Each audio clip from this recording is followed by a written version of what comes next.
to thank God for the change in attitude in the church and in society as a whole. Amen. And as Pastor said this morning, we all have a responsibility, in challenging abuse. Not one person's responsibility. And we are really pleased that he's decided to spend the day with us and take the afternoon program. He wears two hats, family and children, right, Pastor? Right? If you look carefully, you'll see them. and those two hats goes right across the United Kingdom. We're not going to have any song service. We are just going to have a word of prayer, and I will hand over to Pastor. Amen? All right, so you won't hear my voice much longer. Shall we stand?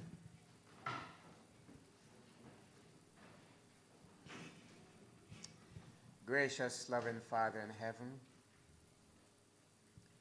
we thank you, Lord, for your mercy. We thank you for your love.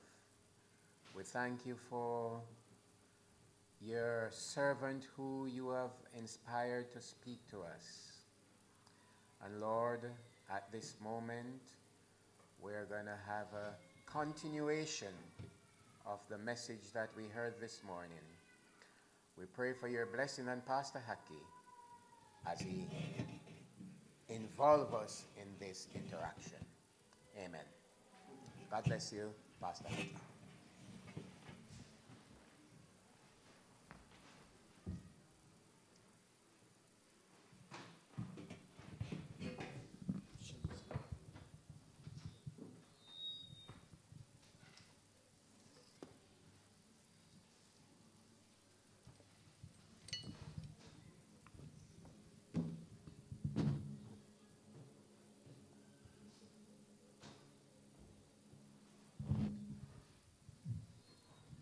Okay, good afternoon. And a burst of power. Okay, you had a good lunch? Hopefully not too good. Very grateful for the hospitality received. We're going to get straight into this afternoon's program. We're going to be looking at emotional abuse. Emotional abuse. If we can get up on screen. Now, while the screen is booting up, quick review. What did you learn this morning? What struck you from this morning's message? Anything? Nothing? So what struck you from this morning's message that you didn't already know or was emphasized or what? I know you're not all shy. So, okay, sis.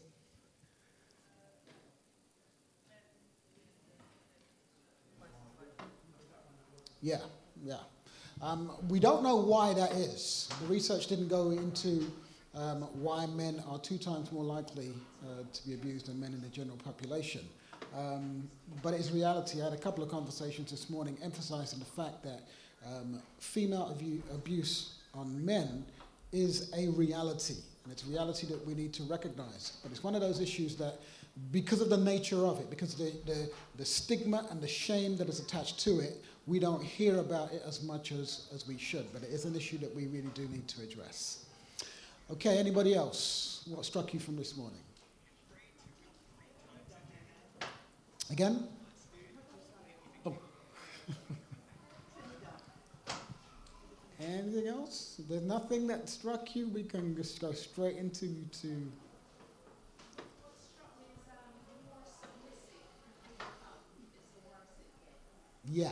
Yeah. And one of the problems that we have with that is that, Paul talks about, a situation where a non-believing wife or a non-believing husband is married to a believing wife, and Paul advises that if he is willing to live with you, don't divorce him. You familiar with that passage? In 1 Corinthians 7. The thing with that passage is that the term live with has a very specific meaning in the Greek. It means to live peaceably with. So if he is willing to live peaceably with you, to respect you, respect your personhood, don't divorce him. But by implication, if he's not, you are not obligated to remain in that abusive situation.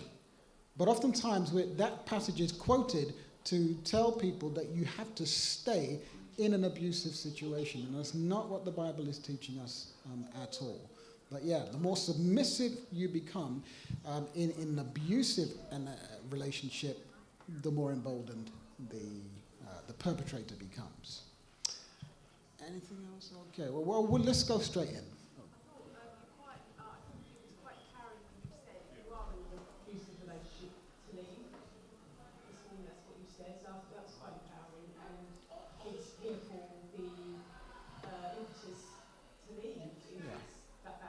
Yeah. And within the church, for too long, we have held to the view that you stay through thick and thin, through anything. We need to really understand the nature of a marriage covenant. And the marriage covenant, as Paul says in Ephesians chapter 5, is modeled on the relationship between Christ and his church. And even God himself had to get to a point where he divorced Israel because Israel were disobedient, stiff-necked, and he got to a point where he gave her a bill of divorcement.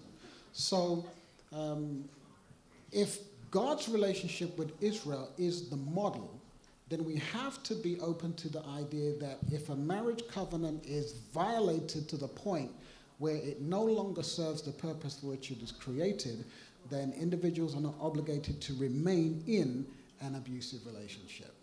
It's important to know.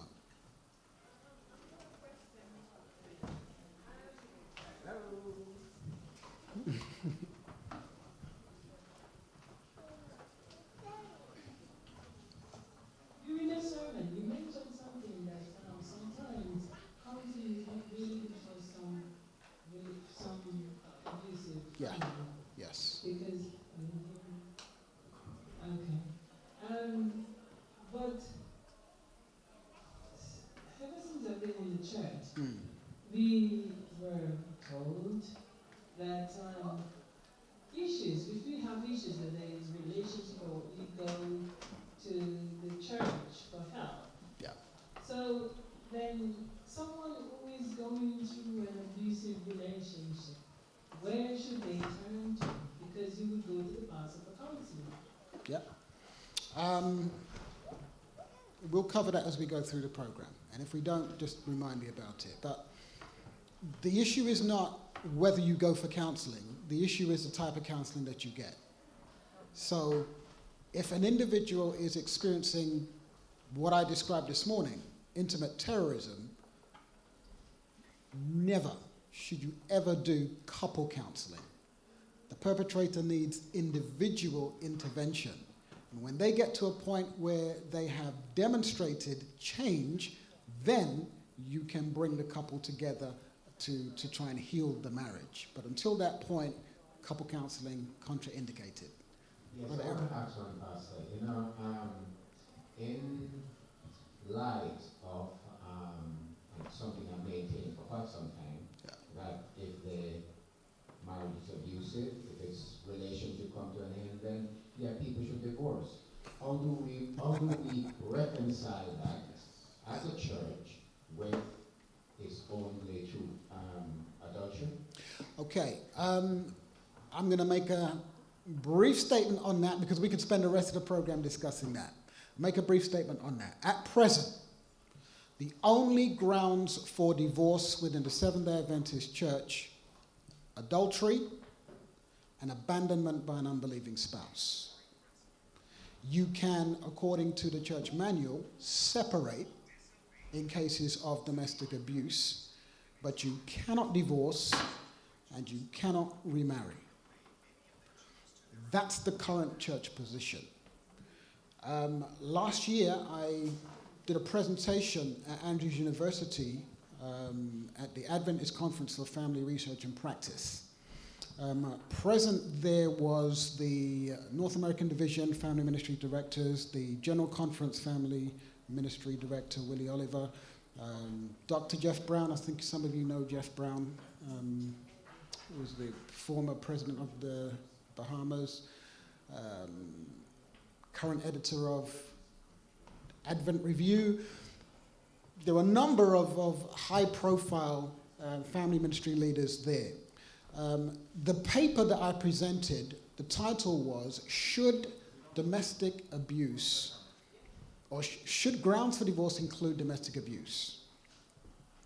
At the end of that presentation, it was recommended that that paper be submitted to the Biblical Research Institute and the Church Manual Review Committee, which it has been. Trans-Europe, it was given to the BUC. The BUC endorsed the paper. It was sent to the Trans-European Division, who have now sent that to the BRI, Biblical Research Institute, Church Manual Review Committee. In October, we will find out whether or not that paper will be submitted to the General Conference session next year with a view to changing the church manual to broaden grounds for divorce. Now, we wait to see what happens there.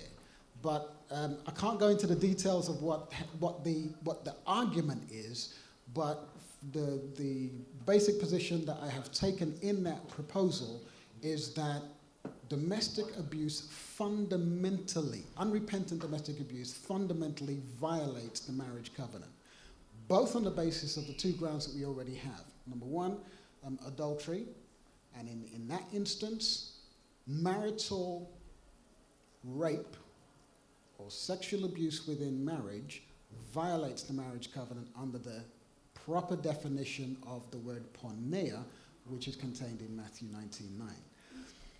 The other aspect is on the basis of 1 Corinthians 7 and verse 15, abandonment by an unbelieving spouse.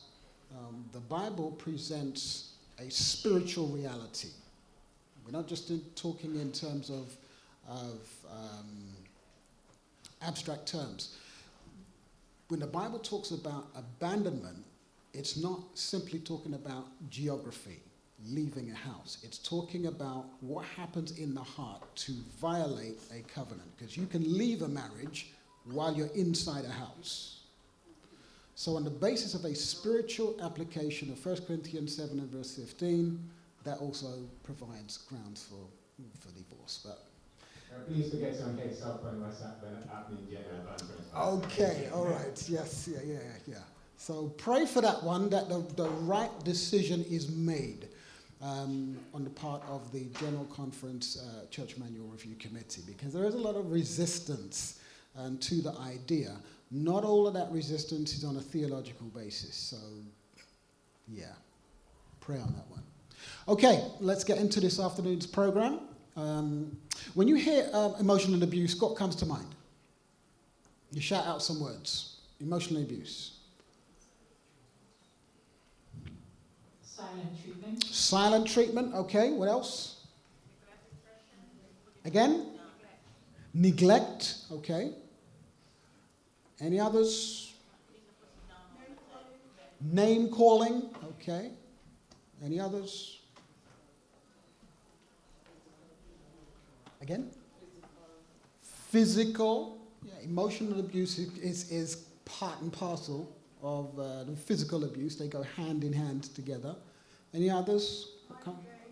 Mind games. Yeah. Action without words. Yeah. Yeah, we're going to look at that very shortly. Omissions as well as commissions. All right, let's have a quick look at what constitutes emotional abuse. I'm not sure I'm going to be able to see everything on there with me on there. All right, great. Emotional abuse is an ongoing pattern of behavior designed to control, intimidate, manipulate, and subjugate. So bear in mind as we go through this whole program, when we mention abuse, abuse is always about power.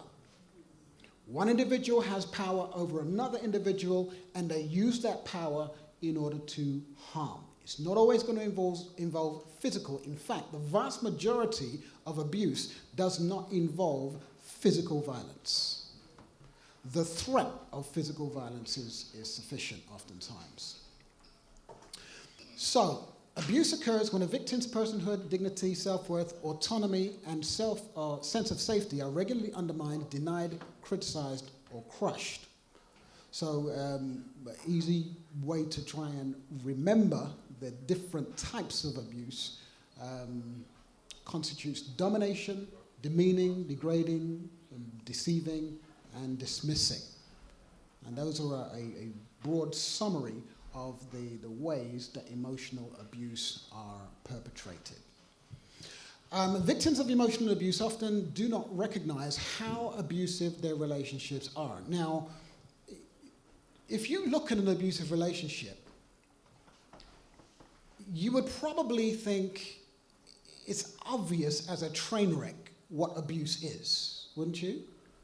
I mean, if you had somebody name-calling or somebody demeaning, immediately you would recognize that as abuse, no? So why would it be that victims of emotional abuse often don't recognize that they are in an abusive relationship? Why might that be?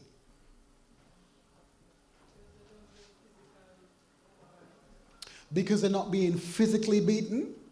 So, a very narrow idea of what constitutes abuse. So if they're not, not punching, kicking, biting, slapping, then I'm not being abused. Okay? That's one way, one reason. Why else might an individual not recognize an abusive relationship as such? Because it's subtle. Yeah, we're going to come on to that very shortly about the subtle nature of abuse. Anybody else? Why would you not recognize it? Learned helplessness. Learned helplessness. Okay, do you want to expand what you mean by that? Learned helplessness. I come from the field of learning, obviously. Mm-hmm. And it's that you've been, for the want of a culture in a particular way. Yeah. You've been trained, and I use the word trained,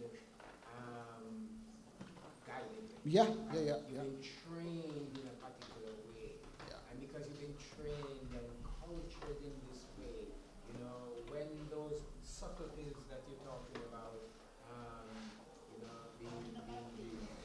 you don't see it For as what it being is. abusive. And it is very much, because it is culture, it is accepted. Yeah.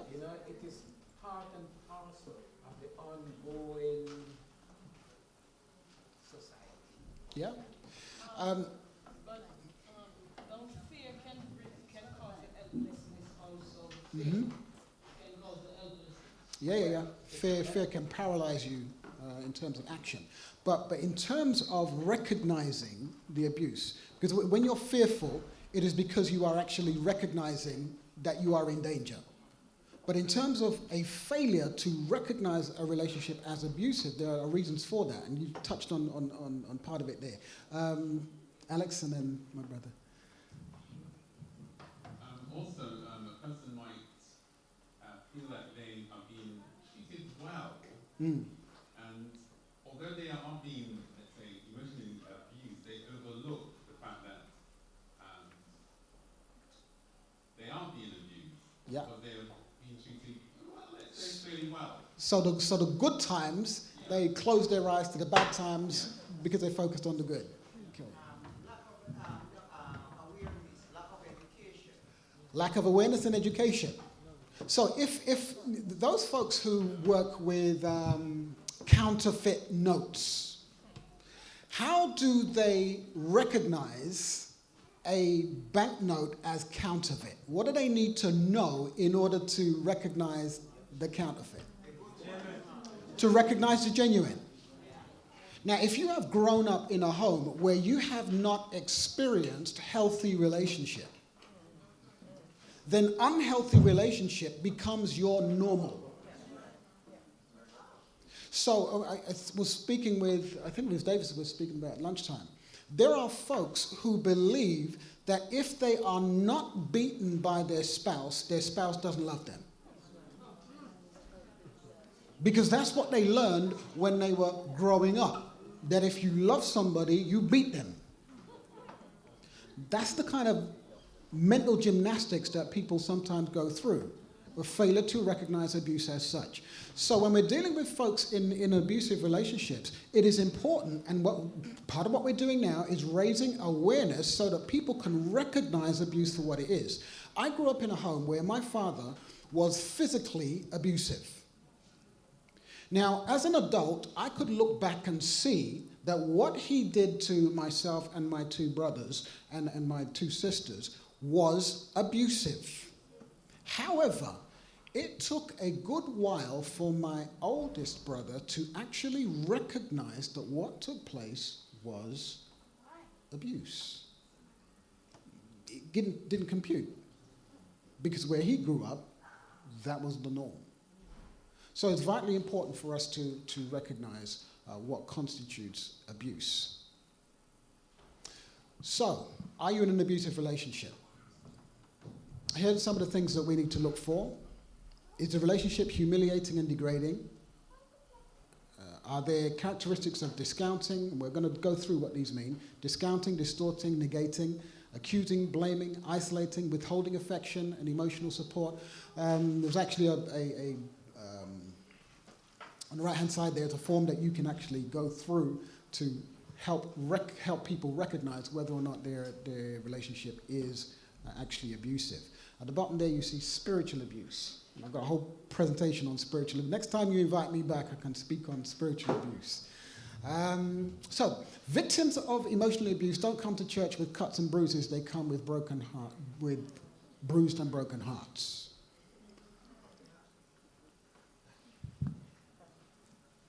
Emotional abuse can be far more painful and traumatic than physical abuse. Why? Why might emotional abuse be more?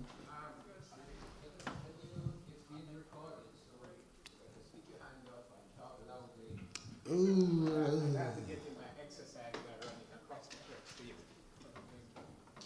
I think the physical aspects of things is because once you've been beaten, you heal from it, you move on from it. Yeah. But I feel like emotional, it happens at that moment in time and you're forever thinking. Yeah. Forever thinking, what can I do, or what could I have done? How could I have not avoided the situation? Maybe I added to it, maybe I shouldn't have. So it's always like, you blame yourself, but at the same time, it comes back to the point of it's hard for you to recognize when it was not your fault and the person actually was the cause of the situation. Yeah. Sis, you're going to be fit by the end of this program. Sis, go back there.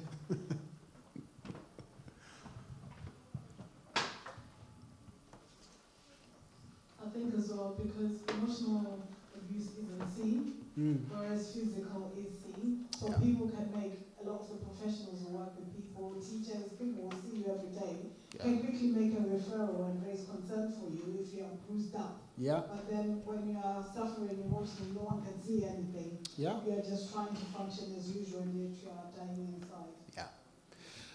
Like my brother said, physical wounds can heal in a matter of weeks, months. But emotional wounds cut deep, especially if those wounds, those traumas, begin from childhood and continue onwards. Because once we experience a trauma, we begin to write a narrative in our heads about who we are. And if something positive doesn't happen to change a negative narrative, you can carry that throughout your lifetime. So emotional wounds cut deep. They cut to the core of who we are. They cut to the core of our relationship with God. Because if you believe that you're no good, you believe that you never amount to anything, you believe that you're worthless, that can have an impact not only on the quality of your relationship with others, but on the relationship with God. Because if you're worthless, then God is the one who created you, and he created you worthless.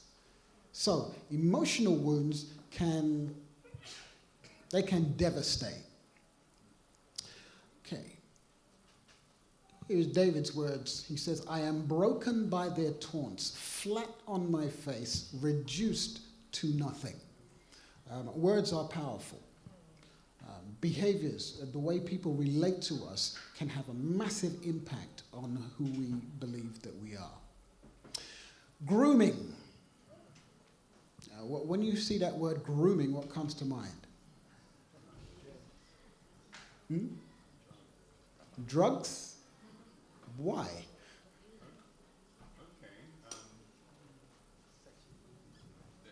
Well, Never heard grooming in terms of drugs. That's why. okay, let me just explain why, Yeah. why I said this. We had a neighbor who was basically living next door to us, and she was every so often buying the children in our neighborhood ice Okay. cream. Yeah. Yeah. And we couldn't understand why until we just thought she was being friendly. And it was when someone explained to us, my wife and I, that this woman is into drugs. And what she's trying to do is befriend these children. Yeah. And the word that she used was grooming. Yeah. She was grooming. You said the magic word there. When we think about grooming, we tend to think in terms of children. We tend to think in terms of safeguarding and people who are trying to influence children in a particular path. But grooming behavior applies to adult relationships as well. Before an abuser can abuse, they have to draw the person into a relationship. If you can imagine, if somebody goes on a first date with somebody, and during dinner, they say something, and the guy goes bam across their face. Do you think there's going to be a second date?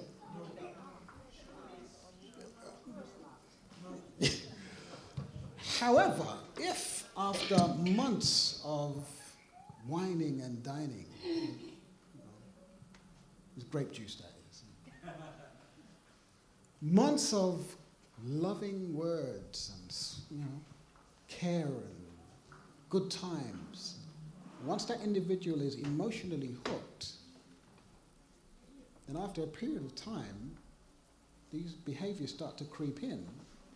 Because of the emotional attachment, it becomes difficult for that individual to withdraw from that relationship. So there is and sometimes it's a long period of grooming. Sometimes you don't see who the individual is until after marriage. And then there is a sudden switch.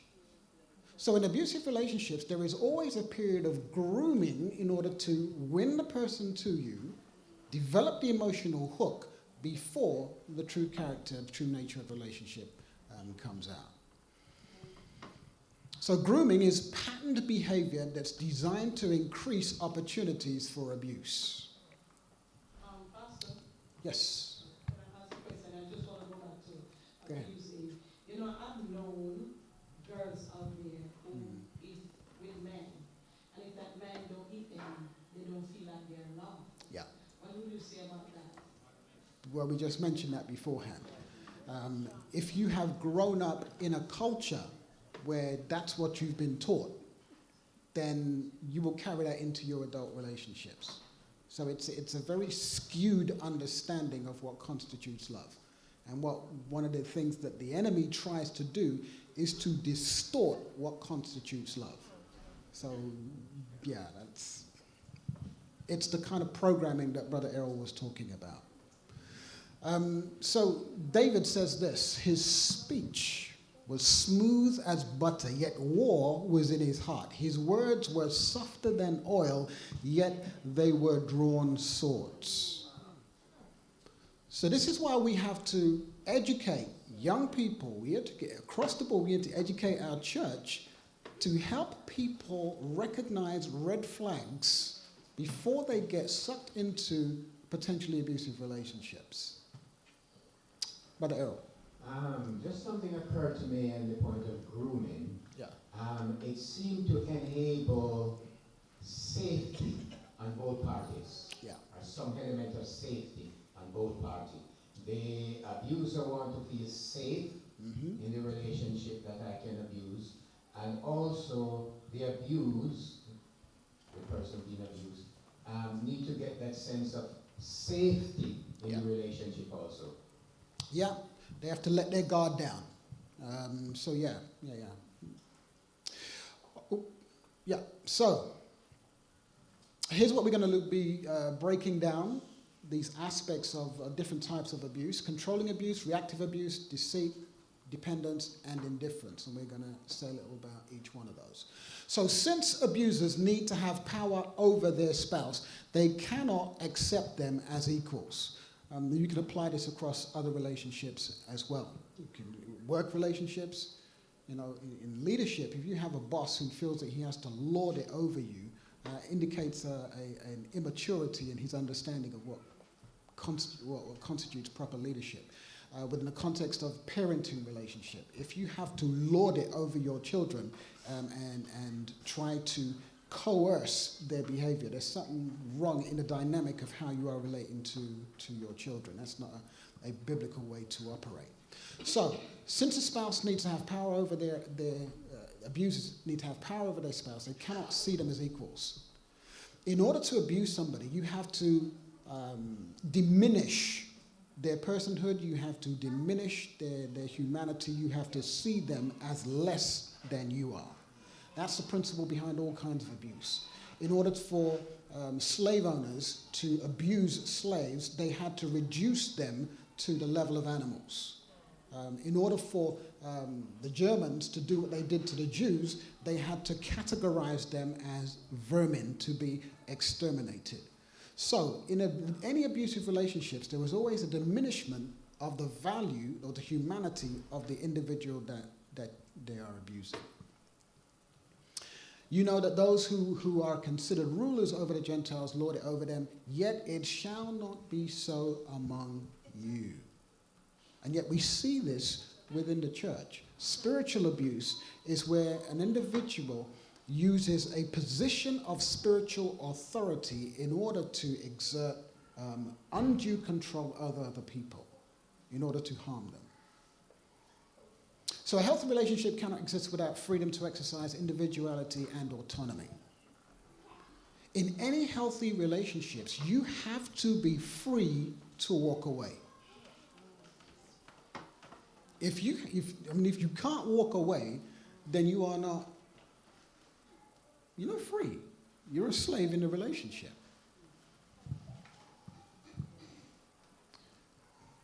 Now the Lord is the Spirit.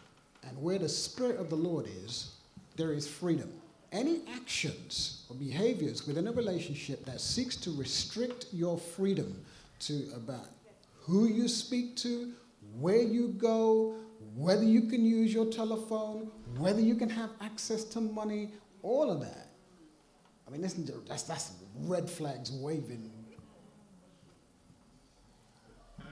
Yeah. Add something. When someone is very much in love with someone. When somebody's in love with someone, yeah. It can be difficult to let go of him or her. Yes, absolutely. But if it's love, all right, let's put this into spiritual context. God so loved who? And yet, he has to make a choice to let the vast majority of his creation go. Same principle we see in the story of the prodigal son. Did the father want the son to leave? No, sir. But yet he allowed him the freedom to walk away, even though he loved him with an everlasting love. But if you love somebody, you have to allow them the freedom to go. Otherwise, it becomes a coercive relationship.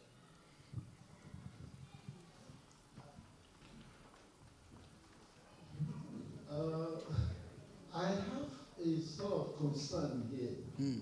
It's difficult for me sometimes, like we are now talking about spiritual abuse, which could be, in the church. Yes. That is in the church. Yeah. Now, to separate the actual internal politics from that spiritual abuse, whereby you see two or three who think, okay, it's maybe what these people are saying. If it's like like minority become majority, and it's like it's only what these people will say that could really override all of that. That's why maybe people might think they've been in the church for ages or whatever, and the other group is like just folding hands. What can we do? So is it really like politics or spiritual abuse whereby some people are more or less just zombies, whatever that group said? It's what we can call them. Sometimes the cultures in which we have grown can lend itself to abusive relationships. For example, if you have grown up in a culture where you are taught never to question the pastor, the pastor is Lord. And if the pastor says it, then that's what needs to happen. And there's this kind of attitude of deference. That's not necessarily a healthy relationship. Everybody, pastor included, needs to be held accountable for their choices and for their actions if they are not according to biblical principle. The only way that you can have dictatorship is if people give away their power. If you have, for example, a church board where everybody looks to one individual to see what they say before they express an opinion, you've given away your power. So in order to avoid situations of spiritual abuse, people have to take back their power and to recognize their own selfhood, their own worth. Because when you give away your power to somebody else, you are denigrating yourself. So we have a responsibility to stand for the values that we believe in. I mentioned two things, Pastor. Yeah. One, on the point of giving away your power. You have some people who are very charismatic. Yes. And we, human beings, tend to be drawn to the charisma of the person. Yeah. Sometimes, if you know that you're a very charismatic person, you may need to be very sort of self-aware. Yeah. And use that charismatic nature for the benefit of others and not to for control. Yeah, it's a dangerous thing. It's a dangerous thing. When you have, what's the saying? It's okay to smell perfume, but don't swallow it. When you have so many people who are, it's difficult not to think that, I'm the cat's whiskers, So there has to be a level of humility. And it's a dangerous thing to be up in the forefront because there are many leaders within Christianity, I won't limit it to the Adventists, within Christianity, who are narcissistic in nature, who exhibit characteristics of power tripping. There is a form of narcissism that is called communal narcissism.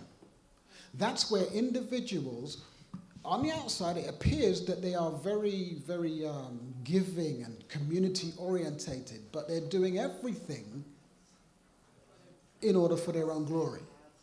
So, you will see that they'll put messages on Facebook about, I'm going off to so-and-so to do this, please pray for me. But it's not really about the ministry. It's about, I want to be seen and recognized for all the great things that I am doing.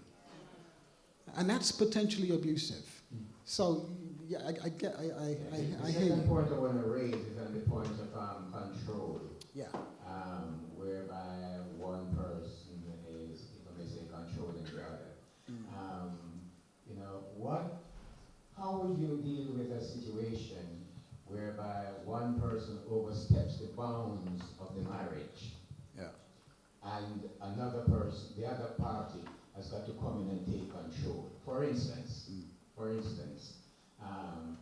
may say, the man oversteps and go into an extramarital affair. Ooh. And the woman said, all right, I'm going to, you've got to submit your bank account, you've got to have your email address and your telephone, and I'm going to track you. Yeah, I hear you. Yeah, so keep in mind what an abusive relationship is. An abusive relationship is one in which you're using power in order to harm another individual. That's different from healthy boundaries.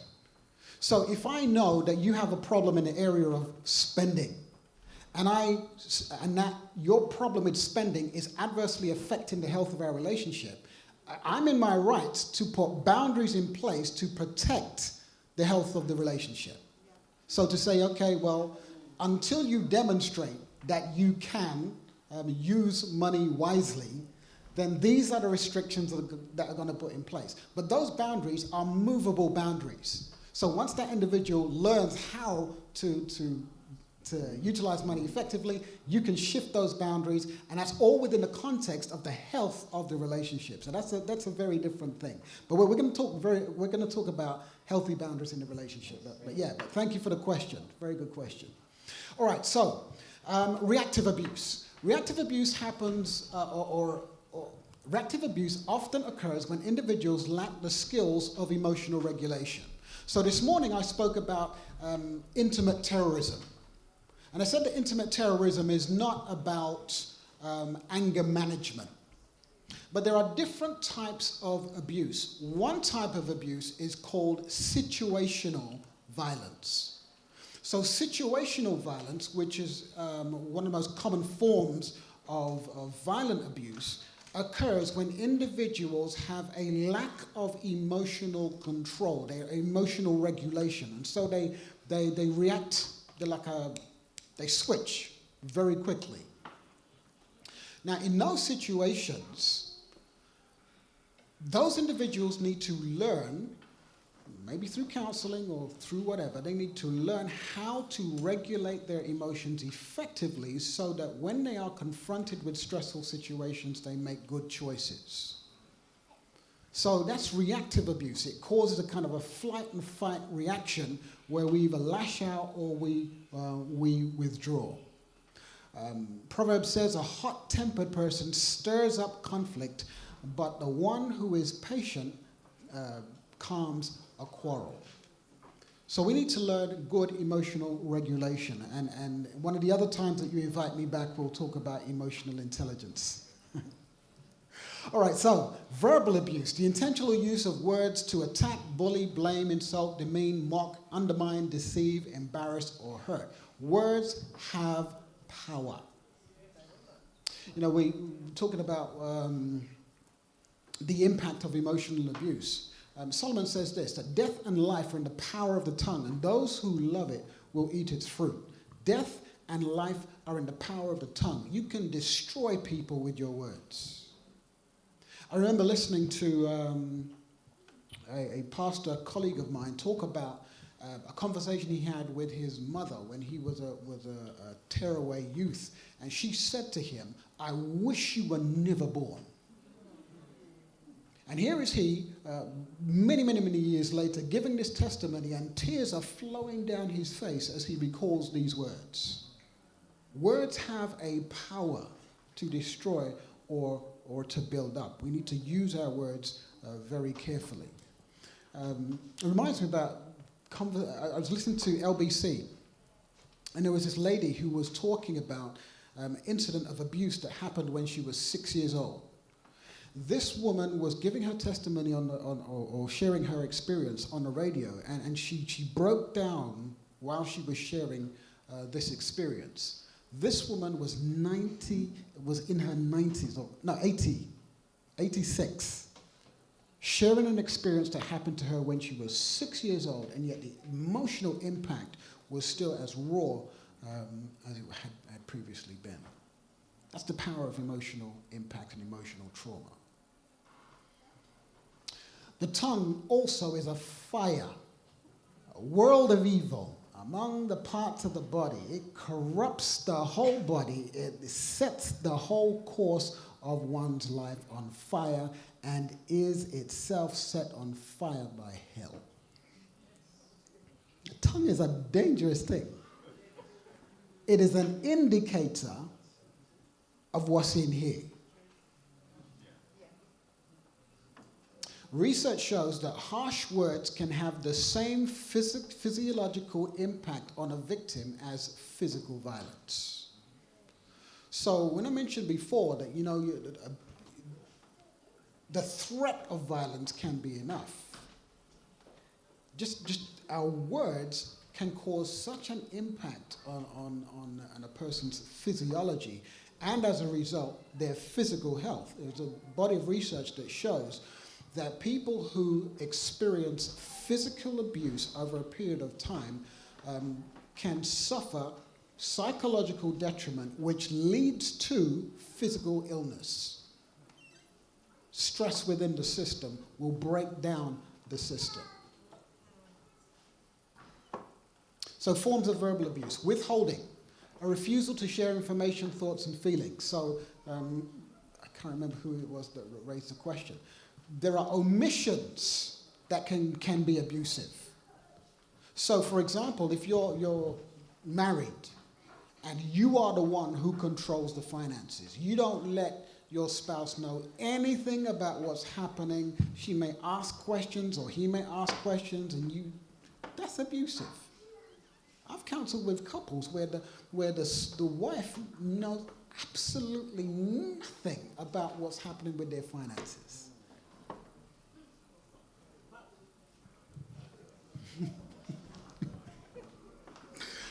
Blocking and diverting, tactics used to shut down a conversation, changing the subject, accusing, etc. So the last thing abusers want is accountability. So if you try and hold them accountable for their actions, they're going to try to divert you from that conversation. They may use anger to try and do that. Can I make a confession? I'm asking your permission. Can I confess? You can switch the camera from it. Now, in my relationship, when we were married, early days, I had a pattern of passive aggression.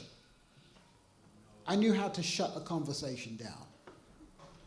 And the way I would shut a conversation down was with anger. No shouts, no threats, but just an obvious anger. And when my wife saw that, she would just leave well alone. And so I learned that that was the way to shut down a conversation that was uncomfortable. Until she read a book called Boundaries in Marriage. She read this book, and all of a sudden I was confronted with a new wife. Because she wasn't putting up with that nonsense anymore. And she basically said, look, you can go into your cave and you can sulk as long as you want, but when you come out, we're going to have this conversation. Now here's the thing. I had a choice to make. I could have tried to up the ante to try to get things back to status quo. Or I could make a choice to adapt to my new wife who had found her power, claimed back her. And that's always going to be the choice. Because when abusers are challenged, the healthy person in the relationship either has to maintain their newfound health, in which case the abuser may choose to leave or go and find somebody else to abuse. But at the end of the day, you've got to stay in your own integrity. You cannot allow yourself to be compromised by somebody else's abusive actions. Sorry, I'm coming in a lot faster. Go ahead. I think it's last week or the week before I was reading an article, about how the whole thing was about, marriage and questioning how is it that a person in a relationship, or two persons in a relationship, the marriage actually got blown off course. Yeah. And that at some point, it's not just one person. Yeah. Even if one person is 99% guilty, the other person is the 1% to look at. Yeah. You know, because as you made the confession, thank you very much for that confession, Pastor. Good for the soul. You were getting angry, and inadvertently, your wife was perpetuating that way of how you deal with your problem. You with me? Yeah. So it's almost like a sort of ecosystem being developed that both of you were functioning within that ecosystem. Yeah. Basically, when it comes to unhealthy relationships, what tends to happen is that unhealthy relational dynamics feeds into unhealthy relational dynamics. So an abuser will not hook up with an abuser. A control freak will not gravitate towards another control freak. They're going to gravitate towards somebody who is compliant, who will feed into or allow them to be controlling. Abusers is like they have a radar. You know, it's like they know who to zero in on. And that's why when I talk about the victim, for want of a better word, when they become healthy, take back their power, it shifts the dynamic of the relationship, which could go either way. But what we have to be very careful to avoid is any suggestion that victims are complicit in their abuse. They're not, in any way, shape, or form. Victims of abuse do not want to be abused. And I went through the reasons as to why people stay in abusive relationships this morning. They are not participating in their abuse. But you're right, in conflict resolution situations, there's the dynamic that goes on. And if you're 1%, then you deal with your 1%. Yeah. So yeah, thank you for raising that. Countering, contradicting for the sake of it. You know, you say green, I say blue. Doesn't matter whether it's right or wrong. Whatever you say, I'm going to say something different, just to undermine you. Denying the victim the right to their own thoughts and feelings. You know, no, you don't feel that really. No. Yeah. Verbal abuse disguised as jokes. It was just a joke. You know full well you said that in order to hurt.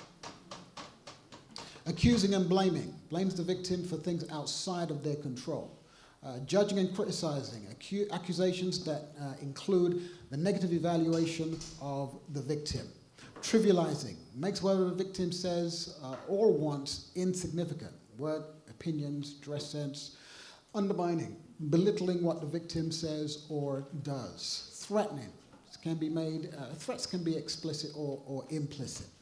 So there are many ways that you can use your words. And by the way, there are notes that will go along with this presentation. We'll make those available to Brother Errol. You can get what we don't, because we're not going to get to the end of this presentation. We're not going to cover everything here. We don't have the time. So the above may not be abusive in and of themselves, but they become so when part of a pattern of coercive control. So sometimes you're going to, in any relationship, you're going to say harsh words. In any relationship, you may say something that belittles the other person. But it is not abusive until it becomes part of a pattern of behavior in which you are seeking to control the other individual. Coercive persuasion.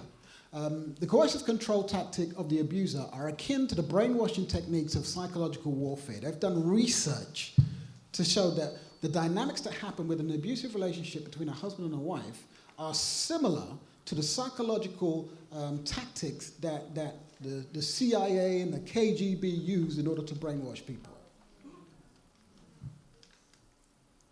Each one must give as he has decided in his own heart, not reluctantly or under compulsion. Gaslighting. Have you heard of the term gaslighting?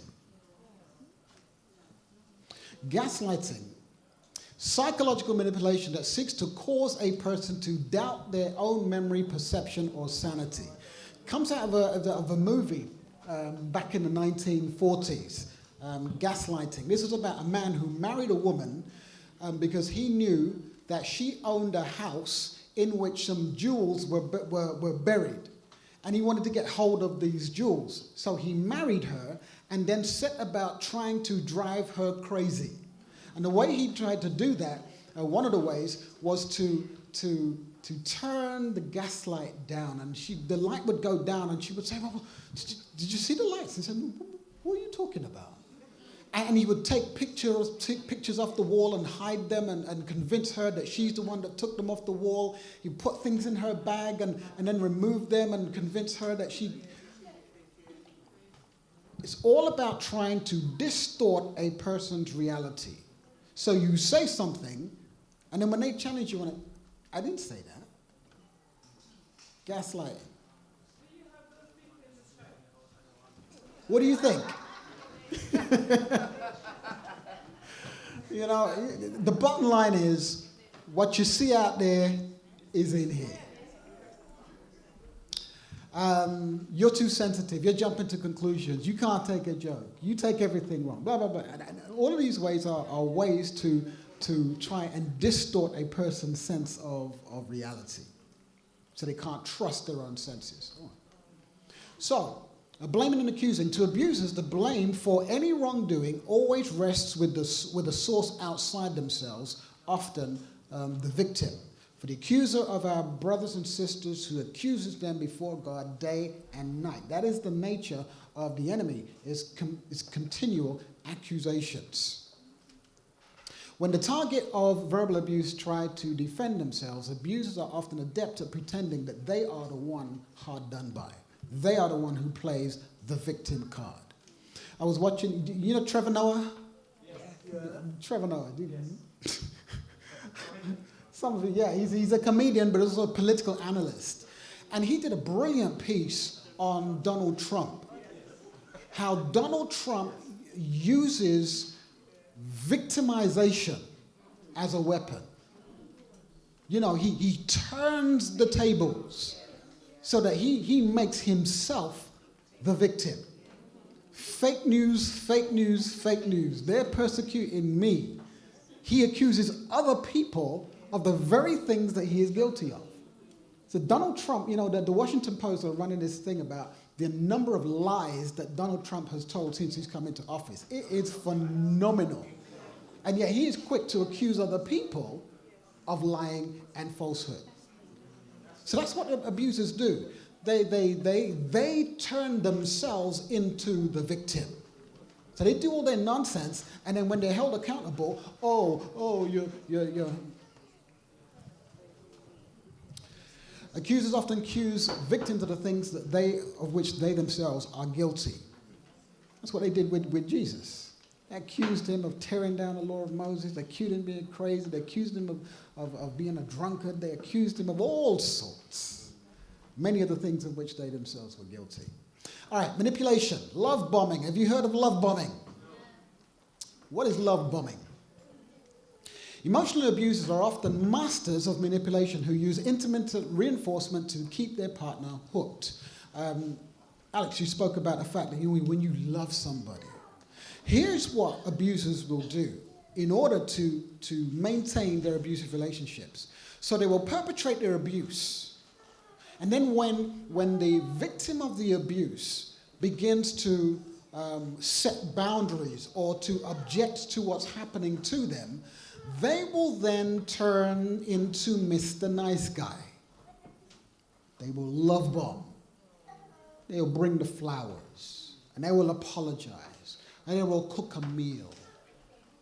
And as a result of that, the victim of the abuse will hopefully discount the negatives in the hope that this demonstration of niceness will continue. And it's all part of a tactic to keep the individual hooked. Deceit. Davis. Do these people actually know they can do it? I mean, Yes. You know, it's just, Yeah. I don't,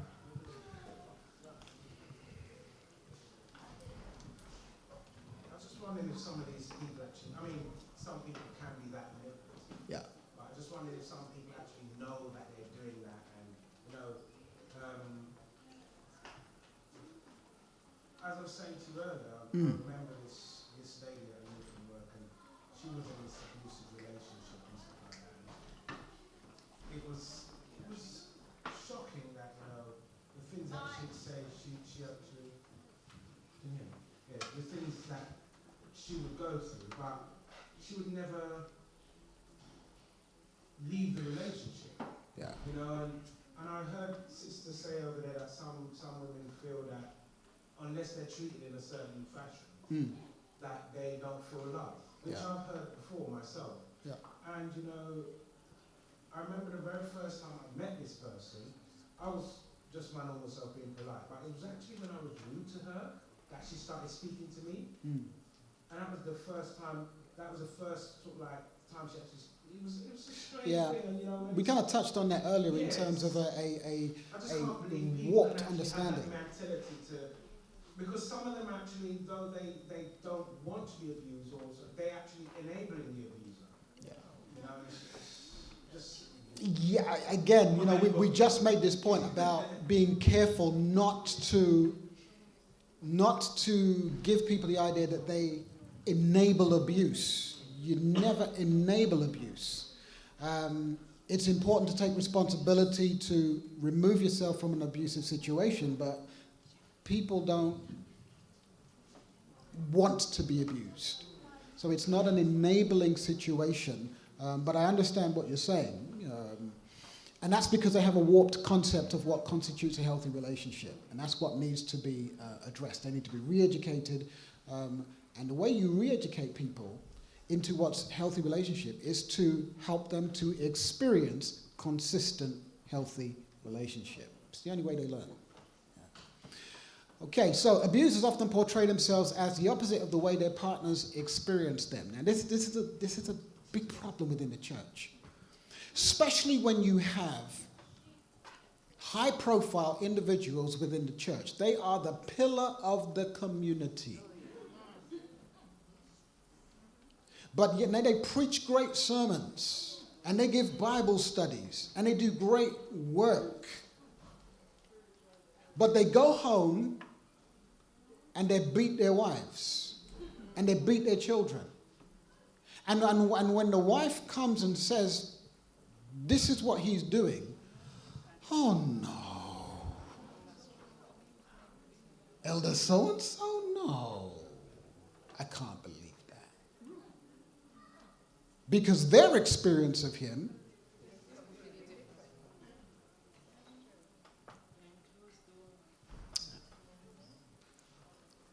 he who hates disguises it with his lips, lays up deceit within himself. When he speaks kindly, do not believe him, for there are 7 abominations in his heart. Let me repeat again. Abusers are master manipulators. I mean, the way they are in public and the way they are in private is Jekyll and Hyde, chalk and cheese.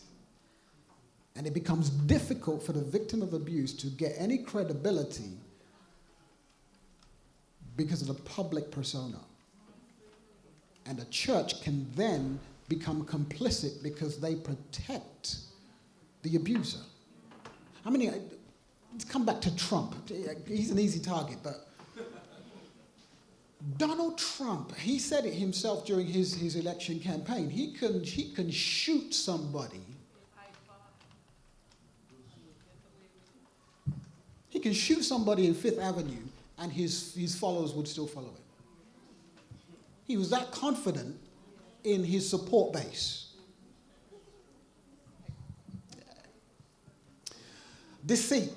Emotional abusers lie with disturbing ease and appear to have an answer for everything.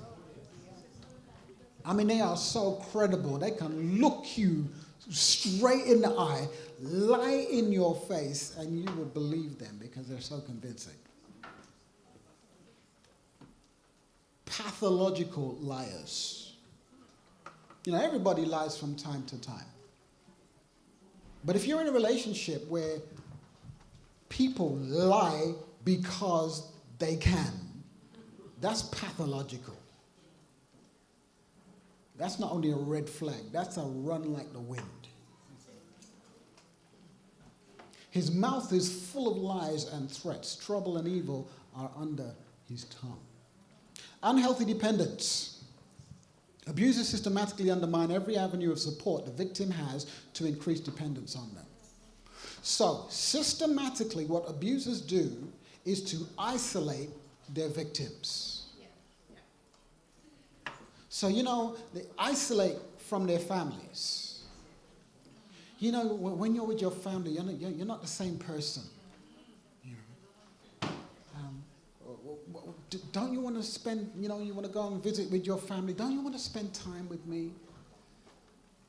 You know, they will move to an obscure, isolated place to take you away from your support system. They will try and restrict your access to your friends. Try and restrict your access to communication. Or you may have a mobile phone, but the mobile phone becomes the way that they can try to control you because they want to know where you are at every moment. If you don't answer that phone, sis. Oh.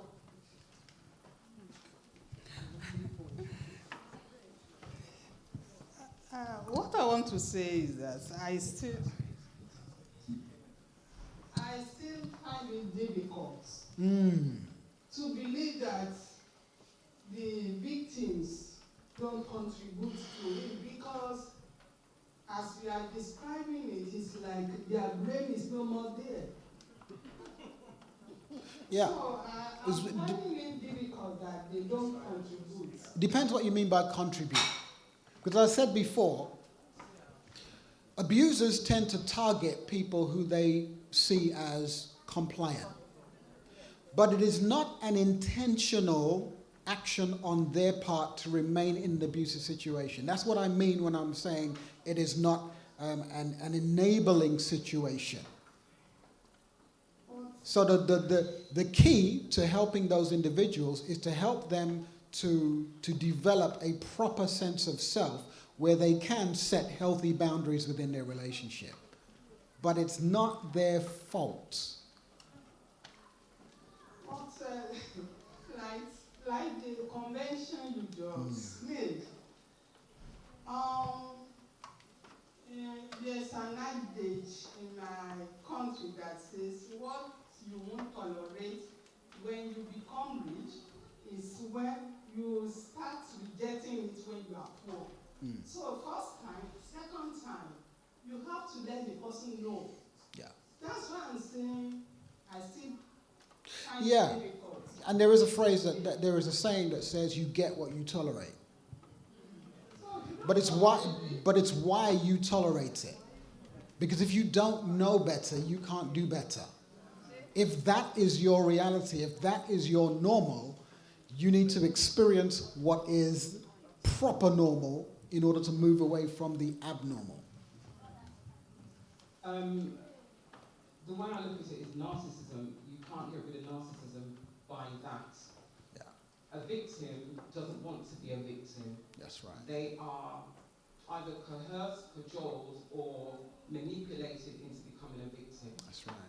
Lloyd and I are the secondary victims. We call ourselves secondary victims of an abusive relationship, not us, our son.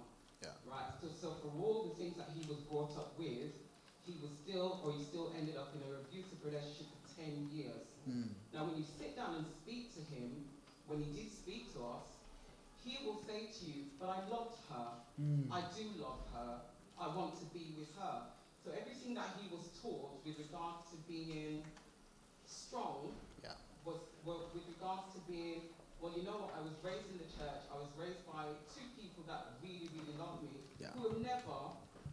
done anything, in my view, to say that it was right to be violated by another human being. Yeah. So in answer to the sister there, when a victim doesn't necessarily want to be a victim, they're in a position whereby it's as if they're being, what's the word I'm looking for? You know when you get people who are within a religion, and that's the word, they become brainwashed. And it's not easy to get rid of something where it's been planted in your head. Yeah, yeah. And let me say this very clearly. It is not always about upbringing. There are so many other factors that contribute to the values that we hold, it's the experiences that we have. You can't put it all down to what happens within the family context. When people take their vows, say it's for better, for worse. Yeah. Is some of this not covered within the for worse when you're experiencing all these challenges?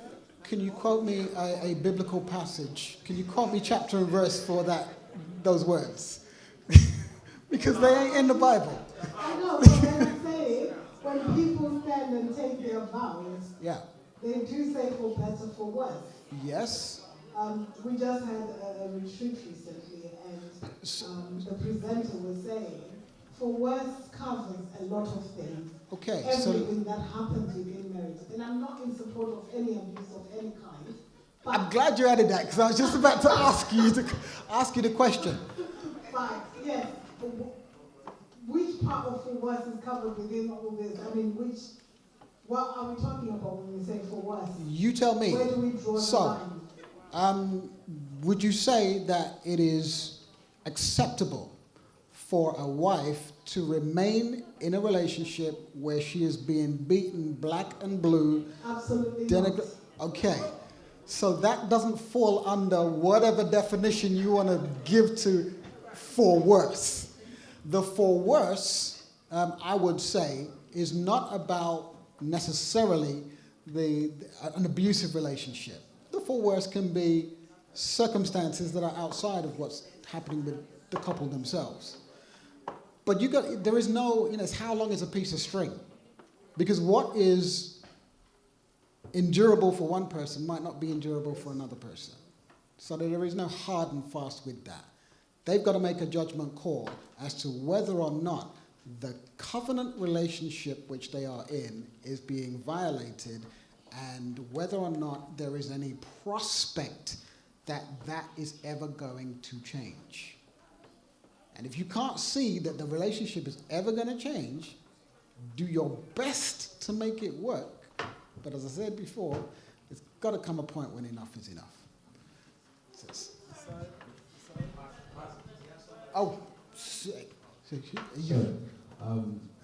We'll come back. I think I absolutely agree with that point. It's almost like when you go to work and then you get a job specification and they add a hoc until the end of it. It's almost like, I remember, it happened to me recently, they added ad hoc to it, and I got a new manager, and then he came in, and everybody's leaving at 5, and then he's like, I want you to be the guy and the team. And he's telling me, it's almost month end. So I do finance, he's like, it's almost month end, so let's stay till like 9. I'm just thinking to myself, no, like this is definitely not ad hoc. Because everyone finishes at 5 and you want me to stay in. I want you to show me that you want this as much as more than everyone else. I'm thinking, I do want it, but do I really want it to stay till I lose my time? You know? And I think sometimes that happens, you almost lose track of what. Like, what the ad hoc in the relationship is. So you tend to just keep going until you don't know when the line ends almost. And it's vitally important that you know where your boundaries are and what your values are, because you have to know. If you don't know those, you won't know when to say no. So you've got to be clear about what you're willing to accept and what you're not willing to accept. And that's what boundaries are: what's okay and what's not okay. But, another point I was going to raise is that sometimes people, I think, accept abuse as a form of if I feel like I'm indebted to an individual, so I don't want to make them look bad because they've done so much for me. And they've taken me through so much, and I've been through so much with them. And when I never had it, they covered me. So all of a sudden now, like, we're in a better position. I can't just shun them. Maybe because I have changed, because things are now better. I have changed. So for that reason, maybe I need to look at myself. And I think in looking at yourself, you lose yourself in that abuse. Yeah. That's a hard one. It's a hard one when people have been there for you. But we should never compromise our values simply because other people have been good to us. Do the right thing anyway. And if they are genuine, then they will accept our boundaries. But it's about not compromising what we know to be the right thing. But yeah, thank you for sharing that.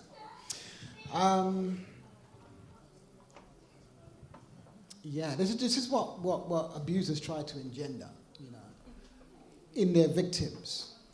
That I need you to love me in order to be okay with me. That's not healthy. I have to be okay with who I am. A marriage should be a union of two healthy people. Two people who can be happy by themselves but choose to be happy together. If you are getting married in order to be happy, then you're getting married for the wrong reason. The primary purpose of, and I think I've shared this here before, the primary purpose of marriage is not to make you happy, it's to make you holy. Your happiness should be a byproduct of your holiness. So it's two whole people who are coming together. You complete me sounds really romantic. But if you ain't complete before you get married, you're not going to be complete after. Biblically loving a spouse does not require you to tolerate abuse. Setting limits and asking for change is very difficult and challenging, but absolutely necessary. You owe it to yourself. If it's not right, you have to take responsibility for bringing about the change, because oftentimes abusers won't take responsibility to change. Once you have determined your limits, you reinforce them by calling a halt to every bit of abuse you hear. Now, bear in mind we're talking here about emotional abuse. The way you deal with an emotional abusive relationship is going to be slightly different from the way you deal with a violently abusive relationship when you are in physical danger. In that situation, you just safety plan and get out if the relationship is not changing. But with an emotionally abusive relationship where you are not necessarily in physical danger, where you choose to remain in that relationship, you need to be putting into place healthy boundaries to challenge the abuse that is taking place. Research indicates that the more submissive a victim becomes, the more emboldened the abuser becomes. We said that this morning, we repeated it this afternoon already. It's a kind of a catch-22 situation. So what did I say needs to happen in order for change to take place? What does the abuser need? You remember? Again? A good beating, did you say? Boundaries. They need accountability. They need consequences. Because boundaries are not boundaries unless there is a consequence that goes along with it. So if an abuser is acting in a way that is inappropriate, they have to suffer. Whatever the suffering is. But there's got to be a consequence that goes along with their behavior. Otherwise, they have no incentive to change.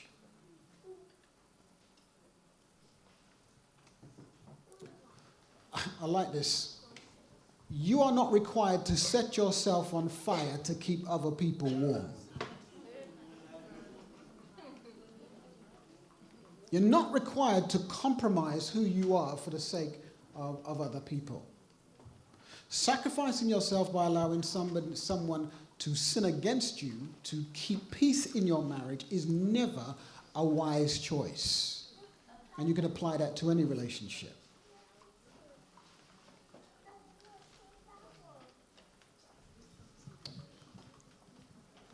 David says, my soul has dwelt too long with one who hates peace. I am for peace, but when I speak, they are for war.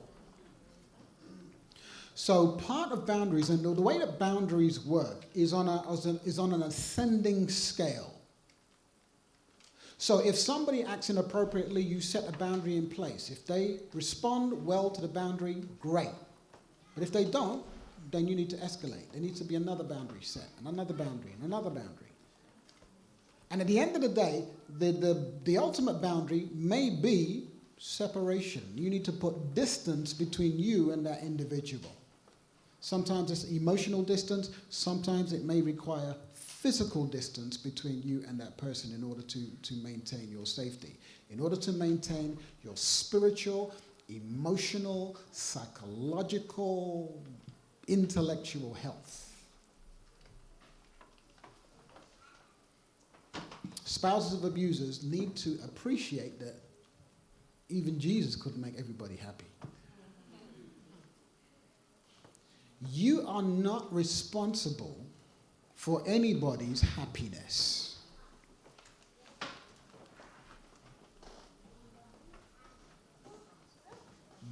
Did you get that?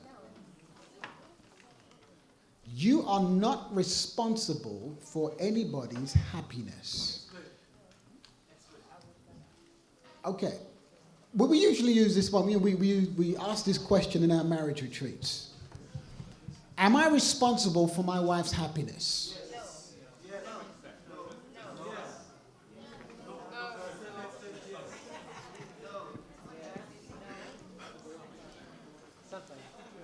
Sometimes. Okay. Is it possible for me to love my wife with every fiber of my being and she's still unhappy? Yes. So then am I responsible for her happiness? So what am I responsible for?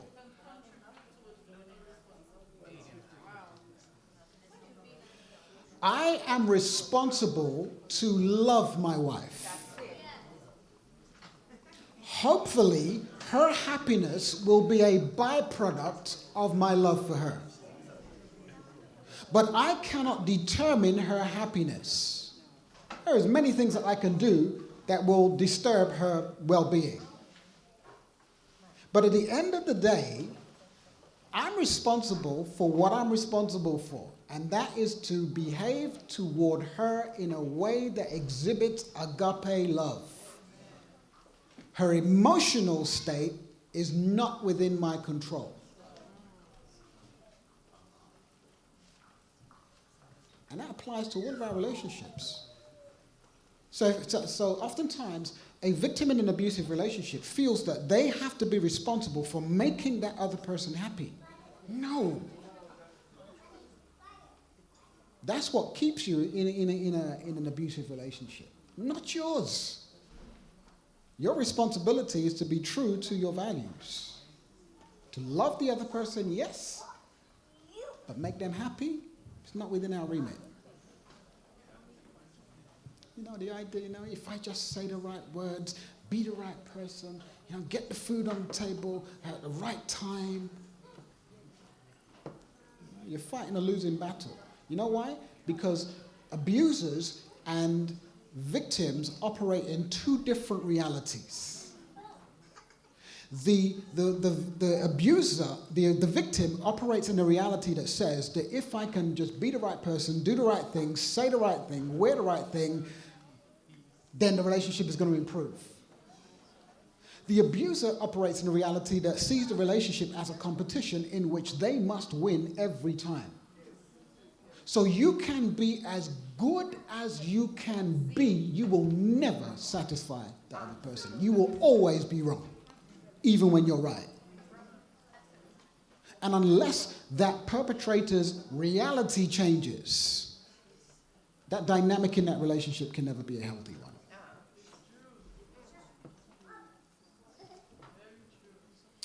Keeping the family together at all costs is seen as God's highest value. It may actually cost them their lives. Too high a price to pay. The prudent see danger and take refuge. See, even, one of the problems that we have within our church is that we have a warped theology of suffering. We think there is some virtue in suffering in and of itself. But needless suffering is exactly that. It is needless.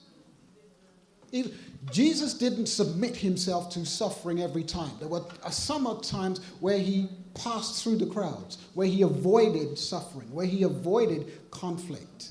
Paul was the same. Paul didn't submit himself to every instance of potential suffering. There are some times when it is appropriate for us to avoid it when we can avoid it.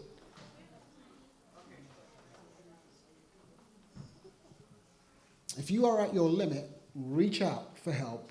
You don't have to do it alone. This is what victims of abuse need to understand. They're not in it alone.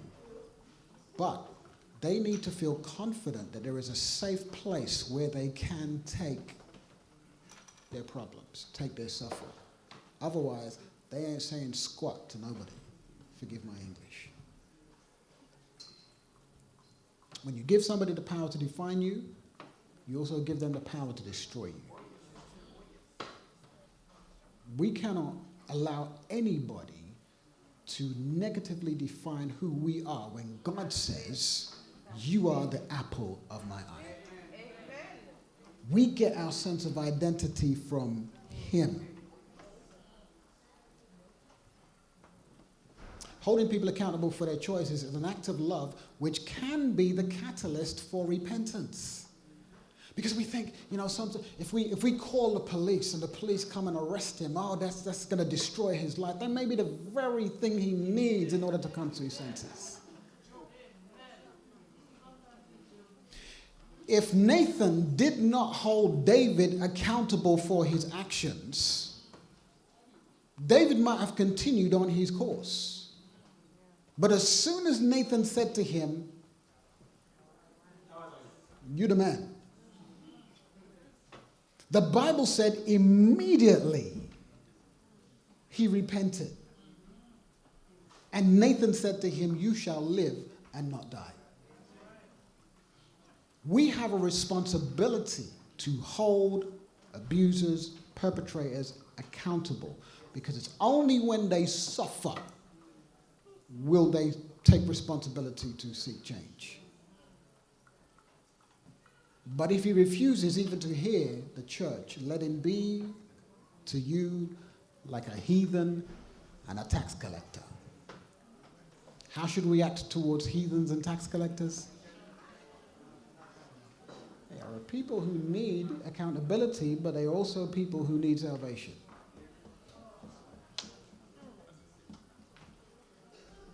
Loving someone unconditionally is not synonymous with having an unconditional relationship with them.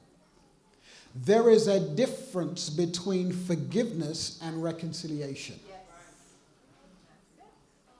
Forgiveness requires how many human beings? One. Reconciliation requires two or more. You can forgive an abuser,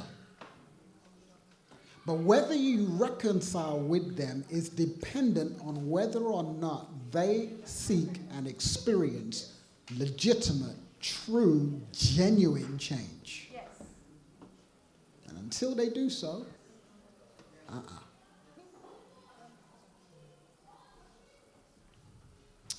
Unrepentant abusers just want to patch things up and get back to normal as quickly as possible. Even when they go see the pastor comes round and, I'm so sorry, pastor, I will never do it again. No, please don't. Please let me stay in office and I'll fix it up. Until the next time. Give them time to change. I'm done. Let them demonstrate a track record of trustworthiness before you.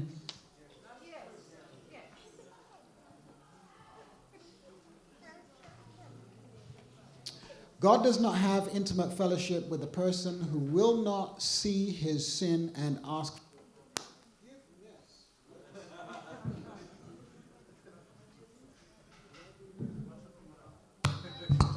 I'm so sorry. Just send a bill to the British Union Conference. Oh, thank you. But there are consequences. Forgiveness, but consequences. Does God love everybody? Does he have an intimate relationship with everybody?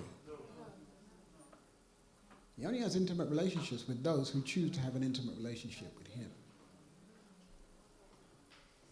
Marriage that has no boundaries or conditions is not psychologically healthy, or is it spiritually sound? If there is fear of violence, develop a safety plan before you confront issues with your spouse. So, emotionally abusive relationships can escalate into physically violent relationships. And before you take, if there is any fear in your mind of danger of physical abuse, you need to implement, develop with people who know how to help you with it, a safety plan. The domestic abuse policy and procedures has an extensive safety plan built into it. Familiarize yourself with it so that you can help those who need to plan to get out of abusive relationships.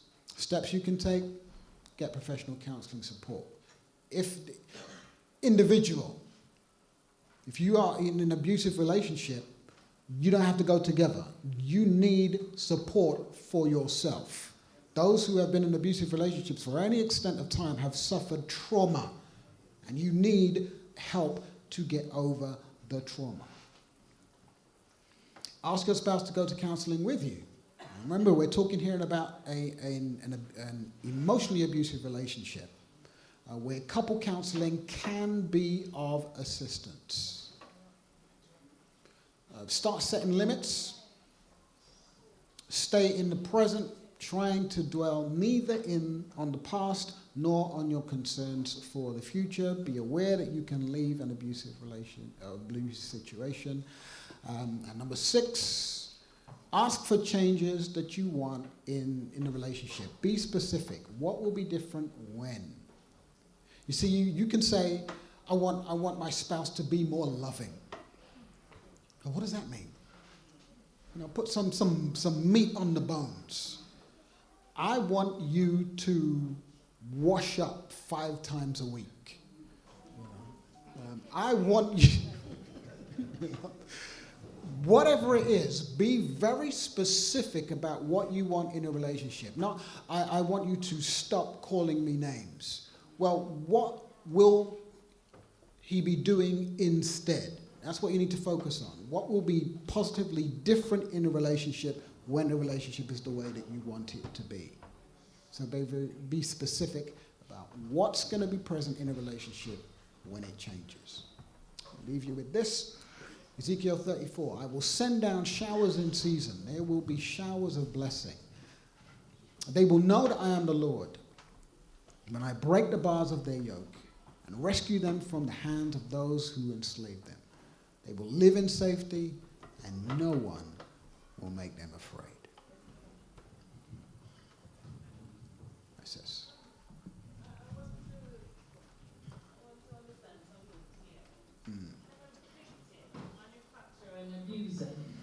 Can a victim manufacture an abuser? No. You sure? Absolutely. 100%. When I was much younger, growing up in the church, we used to have, from the Caribbean, we used to have, very often, we used to have this love, courtship, and marriage discussion, and young people are being told what to expect and what to look forward to. Yeah. But some of these things that you are telling us about, that abuses, some of those things, they were manufacturers for abusers, because you go in and you do this, you do that for your husband, and you make this and you make that for your husband, and then you turn out to be an abuser. I don't know if you understand what I'm saying. Yeah, I think I do understand what you're saying. You do all the washing up, all the domestic chores, or everything. The lady of the house, you know, to please your husband. In those situations, you married a potential abuser. You didn't turn him into one. He was one. But what I'm looking at is that later on, when you get tired of doing all these things, you're left on your home. And then the man or woman is going to expect all these things. And some of these things cause breaking down in relationship. Because I went home last month, and many young people my age, younger than me, just a little bit older than me, got married very early. And right now, it's just a few of them, a handful of them, as husband living with. Okay, so a woman gets married to a man, and he made all these promises on the day they got married, you know, to love, honor, obey. But then he stops working. He ain't bringing no food into the house. He's not cutting the mustard. He's not physically around. He's running around with his friends. Is she justified in beating him? So she has a choice as to how she relates to the way he acts, and vice versa. So if a man marries a woman and the woman doesn't accede to his wishes in whatever areas, she may not be fulfilling her responsibility within the marriage, but he always has a choice as to how he relates to what she's doing. He can relate from a standpoint of abuse, or he can relate from a standpoint of agape love. Hold her accountable. Let her know what's going on. Put boundaries in place within the relationship. But a victim can never produce an abuser. The abuser abuses because they choose to abuse. End of story. I just need to find out if, like we are explaining now, and then a situation arises. Can a situation arise that can be a couple, can be mutually abusive? Because maybe they've got courtship for a very short period, but they didn't pick something, and eventually now the husband, wife, and could there be a situation they will be mutually abusive, whereby you say, you told me that, I told you that, and then it's like from both ends. Can it arise? Let's remember what abuse is. Abuse is a relationship in which one person holds power over another person and uses that power to harm. So when you have a relationship where there is equality, what you have is maybe a violent relationship, but a violent relationship is not necessarily an abusive relationship because you don't have a power differential. This is just two people of equal power who are going at it hammers and tongs. That's not an abusive relationship, although it is a violent relationship. They may be cussing each other black and blue, but if there's no power differential, again, it is not an abusive relationship. Does that make sense? Yeah. Okay. All right, I'm done, unless there are any other questions. Can I just ask a question? Yeah. Is abuse generational? When Brother Errol invites me back next time, I have a presentation called Healing Generational Trauma. Yes is the answer to your question. However, there is a fallacious belief that if you have been abused, you will go on to abuse.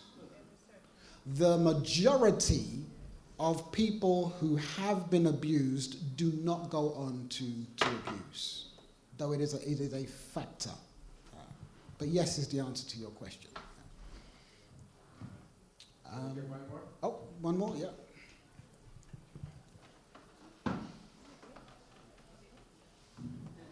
Pastor, I'm so happy that you come to talk about abuse. But I'm thinking sometimes you have people who abuse you, but when the person who's being abused reports it, it turns on them instead. It turns out on the victim instead of focusing on the abuser. Yeah. And so instead of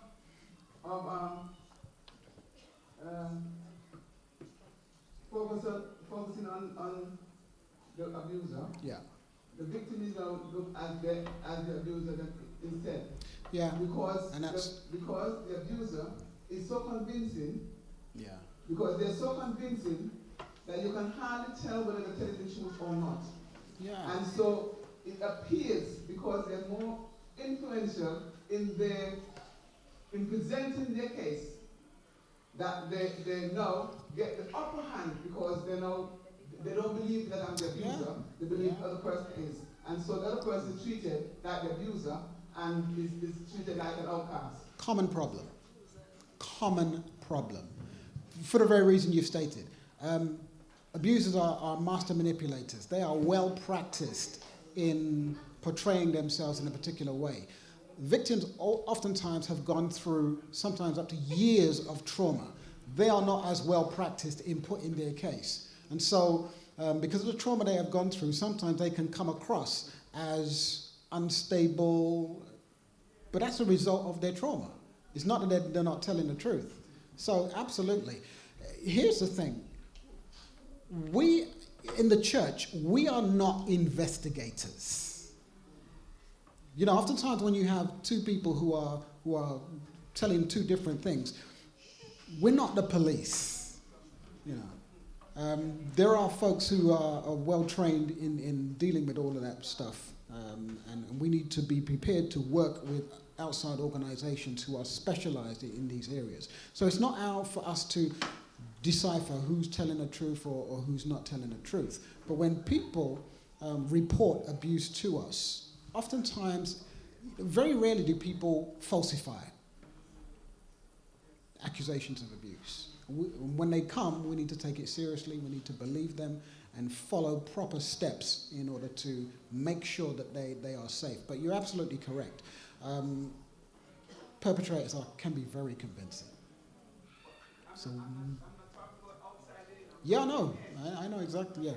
That's what I'm talking about too. All right, thank you very much. Oh.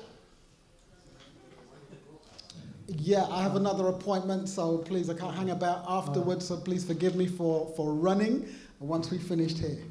Where do we draw the line, Pastor, when Paul says, go not unto the unjust when we have certain cases? Yet still we go to the police, we go to the law. Where do we draw the line? A crime is a crime. You know, we live within a society and we are beholden. We are obligated to live according to the laws of the land. So, coming back to the point I was making earlier, if we're in an abusive situation, we're saying, you know, brother shouldn't take brother to court. I said before, an abuser isn't a Christian. That guidance doesn't apply in a situation where you have somebody who is quite obviously ungodly, who is committing a crime, and who was a former Kofi Annan. He said that domestic abuse is one of is probably the greatest unpunished crime in the history of mankind. It is a crime perpetrated by somebody who is not living according to biblical standards. What Paul was talking about wasn't addressing abusive situations. He was addressing disputes within the church which fellow believers can and should deal with between themselves. So in terms of abuse, that takes it outside of the guidance that Paul was giving. So yeah. Okay, thank you very much for your participation. Please don't leave it here. As I said before, we all have a responsibility to combat abuse, and we all have a responsibility to create in here a safe place so that those who are suffering can find somewhere where they can talk about what's going on in their lives, and then be confident that we will do something to address their need. But thank you very much. Until the next time. We were thinking like you, Pastor. You have seen the appreciation, Pastor. Yeah? And we want to say thanks to Pastor Ackie for actually spending the whole day with us and for touching on a subject that we need to touch on a bit more. Amen? Yes. Right. It is my prayer that each one of you from this morning and this afternoon, that you've got something that you're taking away. Amen? Right? And now he has left himself vulnerable, because there are so many invites that he has said. He said he loved coming to Ilford. He's been here twice this year. And which one was it? Generational trauma. And quite a few more. So, Pastor, you're going to have quite a few more presentation here in Ilford. And we thank you very much for the work that you're doing across the world. Because I'm picking up now that you'll be influencing the discussion at the next General Conference. And we want to say thank him very much for the work that he's doing. Give him a round of applause for that, please. Thank you. We can let him run away now? Yes. Okay. Elder Sam, I'm going to ask you to say the benediction for us.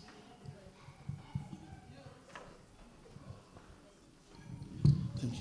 Shall we stand for our kind, gracious Father in heaven? We thank thee for being with us since morning up to now. We thank you for the exposition of what we've had, most especially on emotional abuse. And just not to be the hearers alone, but to sit down with our families and then to be able to live like our families of God, so that people outside could see your Son Jesus Christ in us, so that we can introduce them to this kingdom. Lord, as Pastor Ackie is now going, be with him on the road, grant him journey mercies. As we too, we are going to our different destinations. May you be with us, Lord. We're going to step into another week that had never been tested before. Be with us, keep us safe, so that when time shall be no more, we and our beloved ones, we will have that opportunity to go and reign with you in your eternal kingdom. This is my request in the name of our Lord Jesus Christ. Amen.